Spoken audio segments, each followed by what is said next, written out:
Could the Giants pivot to a Framber Valdez trade now that Freddy Peralta is off the market and headed to New York? Let's talk about it right here on Locked On Giants.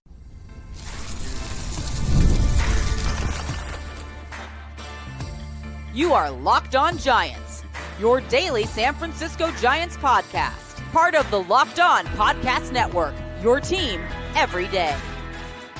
What's up, y'all? I'm Alan Stiles. Welcome to Locked On Giants, part of the Locked On Podcast Network. Now, thanks to you, the #1 sports podcast network. On the show, we provide daily episodes Monday through Friday talking about the San Francisco Giants in a way that combines passion, analytics, with the eye test, and a little bit of fun. I'm from the Bay Area, but I live in Sacramento now, and I host a show on Sacktown Sports 1140, as well as emceeing Sacramento Rivercast games. All in all, I'm lucky enough to cover a team I've been a fan of all my life. Today, we are discussing Bryce Eldridge and what he had to say about the trade rumors out there at FanFest. We are also getting into whether or not the Giants can make a play at Framber Valdez on a short-term deal now that Freddy Peralta is off the trade market and has been traded somewhere else other than San Francisco. And last but not least, we have some Giants news and another winter roundup with a lot of moves that have happened throughout Major League Baseball this week, with the San Francisco Giants not exactly being one of those teams. So let's start here with the Bryce Eldridge conversation, the Bryce Eldridge rumors. This is the first time that we've really heard Bryce Eldridge talk about some of the rumors. This is from Maria Guadardo, who covers the Giants for Major League Baseball, and she kind of pulls the quotes that Bryce had and then adds in some of her own thoughts into the article. So I have that for you right here. He says, "It's definitely a first," Eldridge said Saturday. "I try not to get too wrapped up in anything going on. I think when you get to a point in the offseason, people need stuff to talk about." Yeah, Bryce, we do.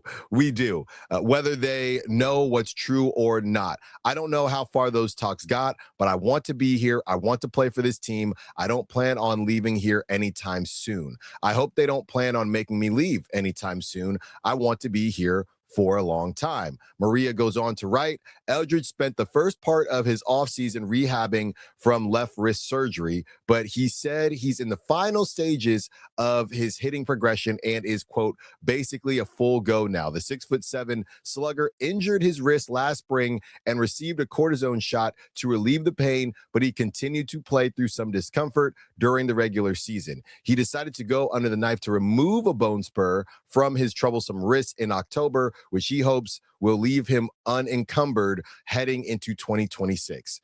I grinded through it," Eldridge said. "Some days were better than others. It was definitely mentally challenging too. Just knowing I've got to go up there, and I didn't feel 100% for most of the year. But it just gives me confidence knowing what I was able to do with not feeling my best, especially on an upper body injury. You kind of need to swing the bat." So if you do the math here and you look at what Maria is saying as far as when he injured that wrist, it was last spring. Okay, so last spring, which would mean that he went through this Rivercat season when he got pulled up to the Rivercats and even prior to, and he hit 25 homers with that injured wrist, if my math is correct. Then he went on into the majors, and obviously he didn't get that major league home run, and he did hit the baseball pretty well, but he did all that with an injured wrist. So now that he has taking care of this, we hope that he'll be ready to go for the regular season. That could be a version of an acquisition. I think Bryce Eldridge in general could be viewed as an acquisition, and maybe this is a little bit of copium. I'm not saying that it's not, but it's also the truth. Right? You have a guy who, if you've ever swung a baseball on any level, your wrist is very important. I don't know how he did this with an injured wrist. So now you have Bryce Eldridge, hopefully at 100%. I know he had something with his lower body too. He was kind of not limping, but, you know, when he would be running around the bases, it didn't look like he had everything that he wanted to have. So he wasn't even fully healthy last season. Now he comes back into a situation where a lot of people believe in him. A lot of people are going to want to give him an opportunity, and he knows that this is hopefully going to be his team moving forward, whenever that is, in 4 or 5 years, or however this thing progresses. We've seen this before with some of the greats from the Giants' glory days, the Buster Posies, guys like that, where they start to take over a team, even though they're the younger players, just from their production. So hopefully Bryce can be one of those guys. I know it's still a bit sticky and maybe a little bit confusing with the Rafi Devers piece as far as who's going to play where and when they're going to DH versus first base, but whoever hits is going to play. And if both of them are hitting, they're going to find a way to get them both in the lineup. I don't have any thoughts that will be an issue. So that was what Bryce kind of had to say on that one. And, the reality is, if you look at what the Giants have from a lineup perspective, he's really the X factor. I would call him the X factor because you don't know what you're going to get from him. If you get a Nick Kurtz-y season from Bryce Eldridge, you could be talking about a completely different team, right? A completely different opportunity for the Giants to sneak into a wild card or NOS. No, I'm not going to say that Bryce Eldridge could go off and the Giants are going to win the NOS. I mean, the Dodgers are right there. I wouldn't say that, but it does put them in a better position to get into the playoffs and at least see what could happen from there. So I'm looking at this as a positive. I know a lot of people, we're going to get into some of the moves that have been made, Freddy Peralta, as well as Cody Bellinger staying in New York, which is what we kind of assumed would happen. So we're going to talk about that, and there's plenty of time to kind of be negative, if you will, or more realistic if you want to be honest. But in this situation, I do think it is a really good thing to see Bryce Eldridge being able to come back healthy, or we hope that he'll be able to come back healthy. Not just Bryce Eldridge, Casey Schmidt as well. I'll talk about that when we get into some of the Giants news specifically. But yeah, this is a guy who has dealt with a wrist injury. He's still balled out, still hit 25 home runs, and then he has to deal with trade rumors. And I know it's all part of the deal, but this is his first time kind of in this action, and I think he's handling it in a very professional way. He's doing it, and kudos to the media, the Giants media, my peers, for asking those questions, because a lot of times people want to kind of shy away from them, especially at a fan fest or something like that. So everybody kind of did their job here, and everybody showed what we wanted to see, because moving forward, if Bryce is going to be a captain of this ball club in the years to come, you want to know that he can handle this type of stuff. So handling this type of stuff at, what is he, 20 years old or something ridiculous like that, I think that's a really good look for the Giants. And then you get somebody like Tony Vitello. He gets his hands on that type of talent. I think the sky is the limit. But as far as the trade rumors are concerned, once we get to this Freddy Peralta conversation, yeah, there's a reason that Bryce Eldridge was a part of these rumors, because the price tag is crazy. And you're going to pay in some capacity. It might not be with your wallet for one of these free agents, but asset-wise, we're only looking at guys that are on the top 100. And honestly, the top 50 of that top 100. That's what the price tag is looking like right now. And it makes a lot of sense that Bryce Eldridge's name was brought up in some of these situations. I've said before, there's certain players that I would not move Bryce Eldridge for, but a guy like Freddy Peralta, think about it, 1 year of control, and the Mets gave up their top 30 pick in Major League Baseball, top 30 prospect in Major League Baseball. So Bryce, I believe, is number 12. So obviously Bryce is higher ranked than, who was it, Jet Williams. But even still, those guys are both two top 30 prospects. That hurts the Mets a little bit for 1 year of control. Now the Mets, big market, or even bigger market than the Giants, I would say. And I don't even know it's about market. It's just a matter of Cohen and that crew willing to spend money. Maybe they feel more confident that Freddy Peralta will re-sign, but it's still a bit of a gamble. So kudos to Bryce and everybody involved for kind of doing it the right way, and Bryce just saying the right things. I know we can maybe get annoyed with athlete speak and ignore it, but a lot of times people don't say the right things, and I think Bryce did. All right, on the other side, will the Giants pivot to Framber Valdez now that Freddy Peralta is off the market? Susan Slusser had some quotes that might make you go, More Locked On Giants coming up. Tax season doesn't have to take over your life. This year, TurboTax is making it easier than ever to just hand things off and move on with your day. With TurboTax Full Service, you can have your taxes done for you by a trusted local expert start to finish without stress or guesswork. Instead of spending hours trying to figure out forms, you can meet with local TurboTax expert in person or connect online. They handle everything from W-2s to self-employed forms and work to get you every deduction. You can upload your documents, go about your day, and get updates right in the TurboTax app. It's a huge time saver and gives real peace of mind knowing an expert is handling it. For a limited time, you can have your taxes done by a local TurboTax expert for just $150 all in. If a TurboTax expert didn't file for you last year, just file by February 28th. Take taxes off your plate and get back to your life. Visit TurboTax.com/local to book your appointment today. Thank you for making Locked On Giants your first listen of the day, and thank you for making Locked On the #1 sports podcast network. You already live your team every day. Now take it up a level and go ad-free. Join the Everydayer Club today and get Locked On Giants with no interruptions, members-only Discord access, and more. All for just $5 a month or $50 a year. Go to lockedonsfgiants.supercast.com or check the link in the show notes to learn more. If you're a true diehard Giants fan, the Everydayer All Access tier is built for you. You'll get one-on-one text access with me, all access episodes, an exclusive newsletter, and a 15% discount to the Locked On merch store. Head to lockedonsfgiants.supercast.com to join the Everydayer Club and unlock all access. You can also find the link in the show notes. Okay, second segment here, and we have, I guess, a couple breadcrumbs that we can grab, and literally that's what we've been doing all off season.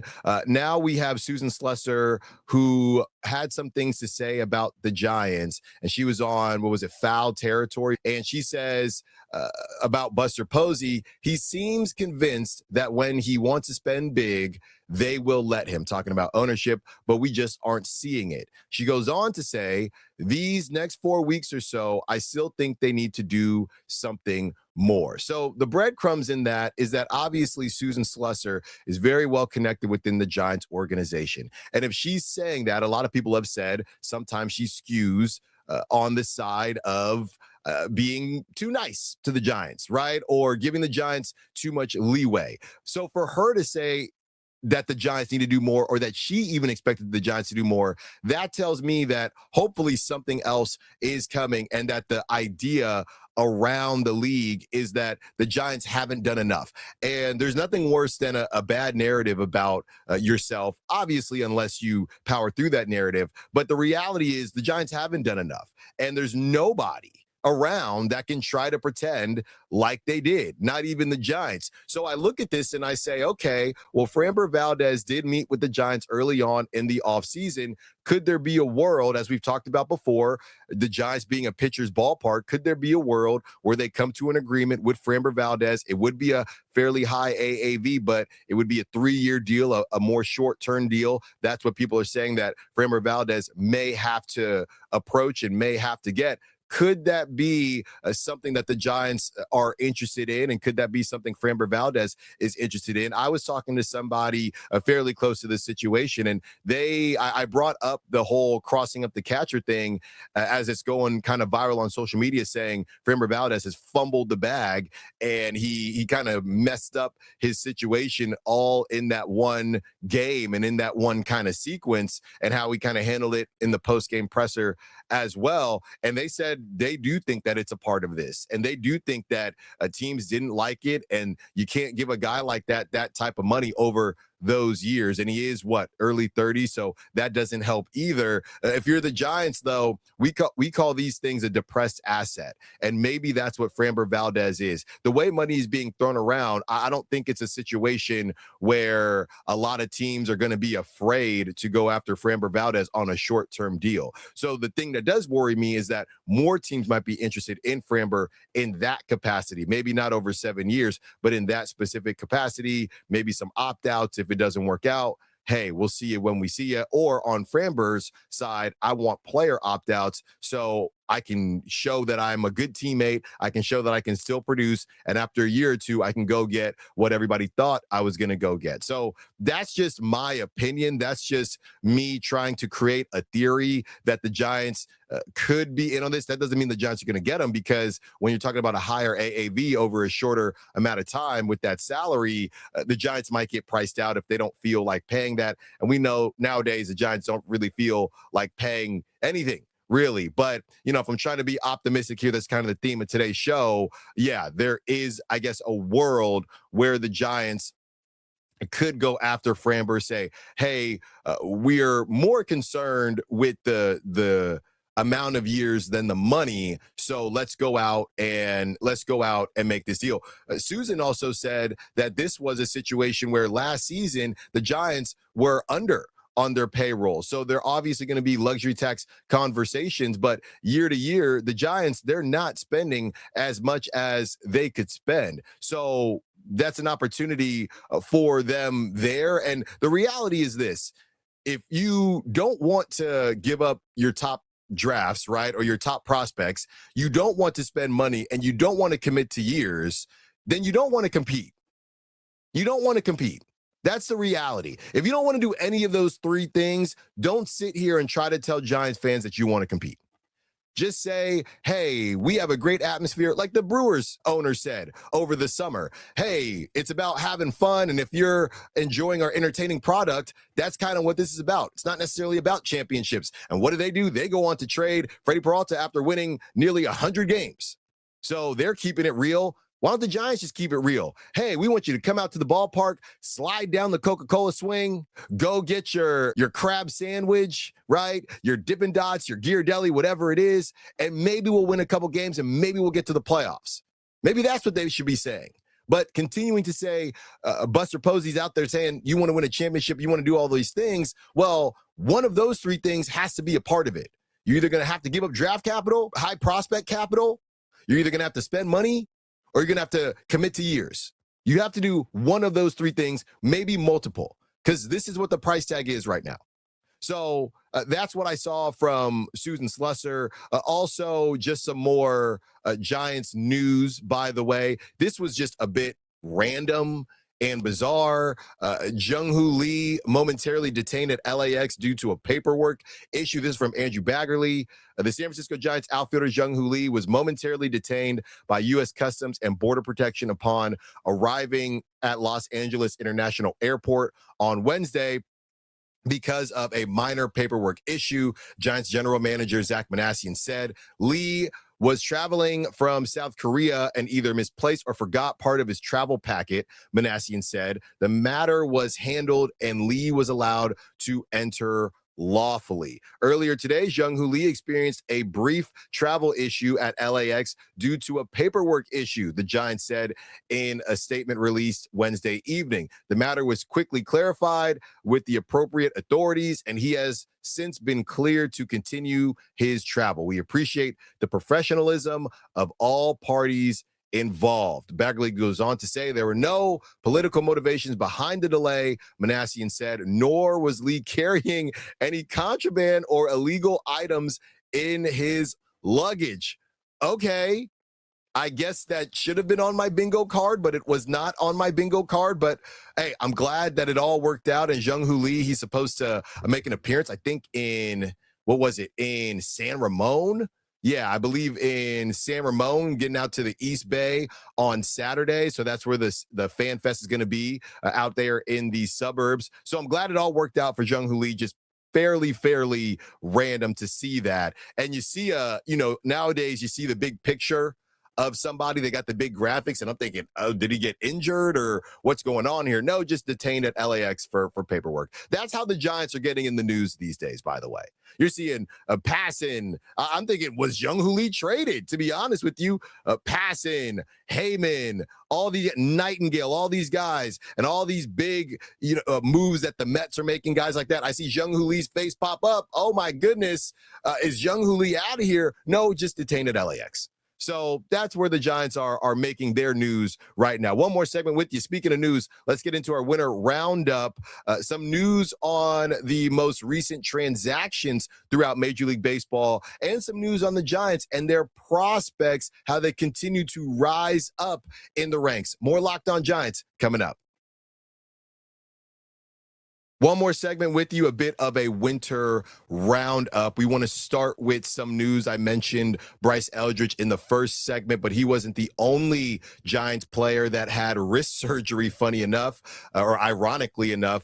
Casey Schmidt had wrist surgery. This is from Pavlovich. Bryce Eldridge and Casey Schmidt both had wrist surgery in the offseason, but both said they'll be 100% by the start of camp. Eldridge played through it all year. Schmidt got hurt in June.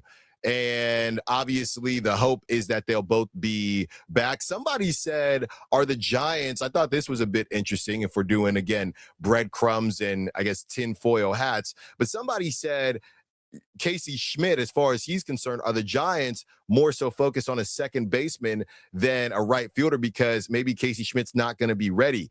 I don't know about that. And I also don't know if the drop off between Casey Schmidt and Christian Koss is enough that is why the Giants would prioritize second base over right field. I don't know about that. I think if the Giants wanted to prioritize right field, I don't believe it would change for a Casey Schmidt injury that they're telling us he's going to be ready by the beginning of the season. But even if he wasn't, I think you would survive with a Christian Koss, with a Tyler Fitzgerald, whoever it is, before swapping your priorities and then saying, oh, well, now we have to trade prospects. Now we have to trade all that for somebody like a Brandon Donovan or a Nico Horner, or even, some of their pitching that they think might be able to help this season. So I don't think that's the case, but I thought it was a pretty fascinating theory if the Giants think that highly of Casey Schmidt. I still would say that right field is more of an issue.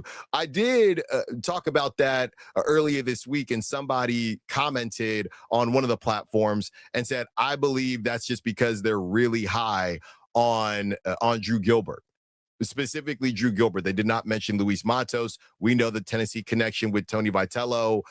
I think that's a bold strategy. I mean, they decided to do that with Tyler Fitzgerald, and Tyler Fitzgerald looked like Willie Mays, looked like Mike Trout the season before to end that season. So that made more sense. Drew Gilbert had a hot 2 weeks, and I like Drew Gilbert, but I can't see if Luis Matos hasn't done enough to earn a spot. I don't know how you would leapfrog Luis Matos to go straight to Drew Gilbert when we've seen Luis Matos do more for a longer period of time. I know Drew Gilbert's probably better defensively, but I don't know about that one. So had that for you. Also, some prospect news. 4 players in Baseball America's preseason top 100 prospects. That's what the Giants have. So obviously, this is what counts, right? Getting guys into the top 100. This isn't about your top 30 prospects. We've mentioned this before. Every team has top 30.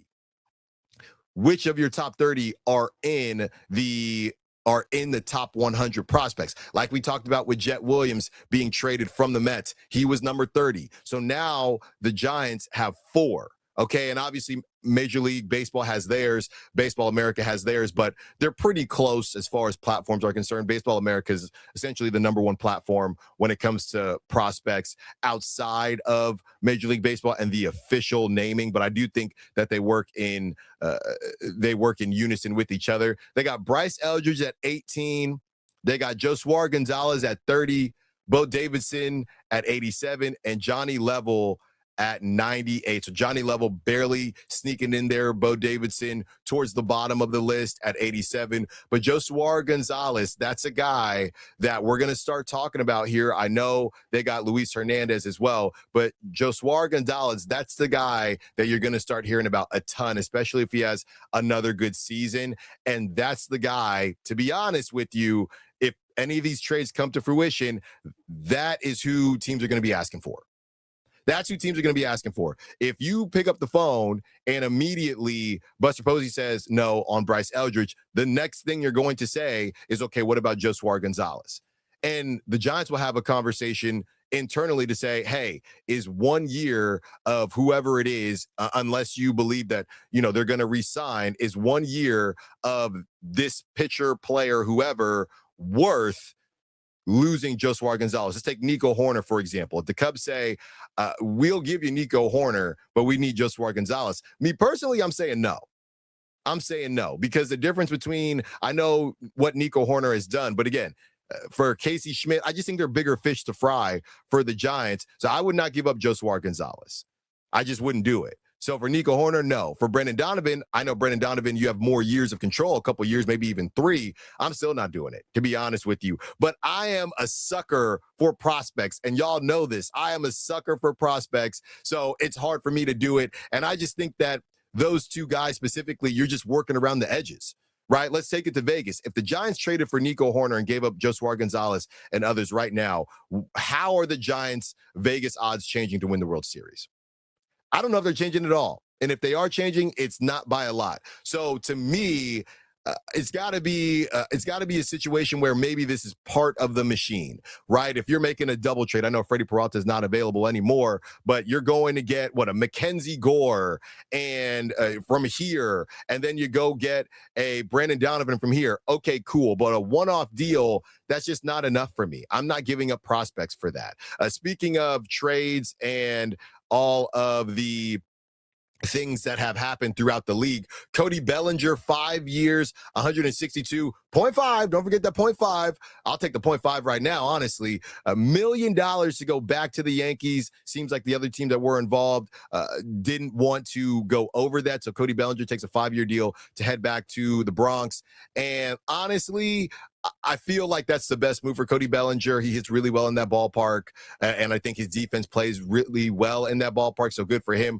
Freddy Peralta traded to the Mets. Yeah, the Mets traded their number 30 prospect, Jet Williams. Then on top of that, they traded a guy that had been in the mix a little bit with the big league show. So in my estimation, this would have been the Giants trading Bryce, because I know Bryce Eldridge is ranked higher. He was number 12, as I mentioned, but this would be essentially trading Bryce Eldridge and Carson Whisenhunt for 1 year of Freddy Peralta. And you got to remember, I believe the Mets feel more confident that they can re-sign Freddy Peralta versus a Giants team that it's not about market. They just don't really want to spend money like that. So there's no way the Giants were going to do that deal. They got to do something, but there's no way the Giants would have done that deal. So essentially, for Freddy Peralta, it would have been Bryce Eldridge and Carson Whisenhunt.